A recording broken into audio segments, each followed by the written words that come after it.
Good afternoon. This is Deines with your midday grain comments for Wednesday, January 20th. Today on the Chicago Board of Trade, corn closed up 1, soybeans down 10, and wheat down 3. We saw the Dow trade down another 500 points today, as we also saw crude oil down $4, trading at $28 a barrel this afternoon. We continue to look at South American weather to see if that will provide any direction to the markets here following the USDA report that was very uneventful, but South American weather also remains a non-event. We did see scattered showers in Brazil, no rain in Argentina over the weekend. The northern parts of Brazil are expected to see some precipitation this week while southern territories remain dry. Argentina also expected to remain dry, not seeing their best chance of rain until Sunday again. So overall, not a lot of direction this week for South American weather or any concerns coming into the marketplace, although we will stay in tune to what happens to that moving forward. Yesterday afternoon, we did see Informa release their 2016 acreage estimates, and starting to see a little bit of that potentially affect the markets today as well. We saw the estimate at 88.9 million acres on corn, up from the 88 million that was planted in 2015.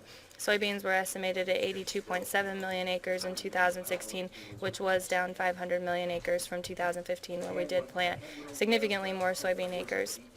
We're still about 5 weeks away from the USDA Ag Forum, which will be hosted February 25th and 26th, which will likely start to shape these numbers a little bit more to give us direction moving forward on whether or not these numbers will be a reality. And really, as we look at things today, corn specifically, starting to continue to hear more about ethanol margins becoming under pressure.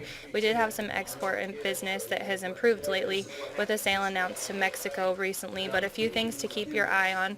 We did have a gap formed yesterday on the opening after Martin Luther King Day from 363.5 to 364. This should serve as some short-term support before we drop down to fill that gap. So certainly look for support at that initial gap level, and again at 360, which would be our 20-day moving average if we do go down to fill that gap. We're looking at some resistance at 368, which is our 50-day moving average, and really we continue to not be able to see any closes higher than that until today, when we closed at 368 and 3/4, which was a strong close to break through that resistance. So obviously we'll continue to keep an eye on that number as we move forward trading. On the bean side of things, exports continue to remain steady to start the new year, but there are concerns regarding our future demand.